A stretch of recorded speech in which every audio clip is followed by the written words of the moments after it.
Fear is the emotion that comes with being in danger or thinking you're in danger. What's really interesting about fear is that it's actually not connected to the level of danger. I mean, the most obvious example are phobias. I'm really scared of spiders, terrified of spiders. I have been since I was a little kid. They're not dangerous at all, but I'm deeply scared of them. Fear is horrible. I hate feeling scared.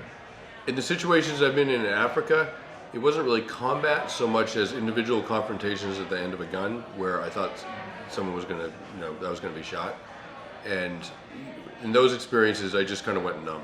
I just kind of emptied out and became numb and kind of sort of dissociated a little bit. And that's not my experience in combat. In combat, you're extremely switched on and hyper aware. Adrenaline and some related hormones they're essentially, they're like cocaine. They have the effect of cocaine in your brain. They're addictive. And so people become addicted to risk. But they become addicted at different levels because some people are greater tendency for addiction than others. So there are guys who experience the drug of risk and become really unable to live without it. Everyone responds to risk in a kind of positive way. It makes you giddy, up until the point where it makes you absolutely paralyzed with fear. Risk is the chance that you'll die. And that's actually something that all of us are running all the time. If you are in situations where people lose their life, if you almost lose your life,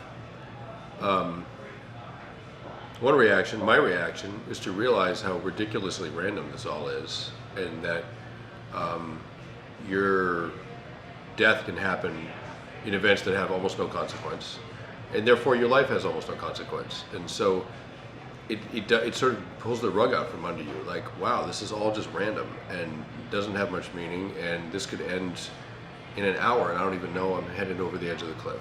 And so it gave me this like kind of existential paranoia, and it made me take my life, such as it is, way more seriously. There's nothing at all preventing me from dying.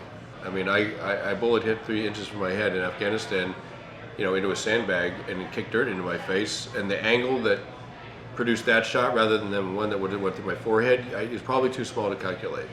No one's looking out for you. And when I realized that, I just had this understanding that what happens is going to be the result of choices I make, and I should be really, really deliberate in those choices.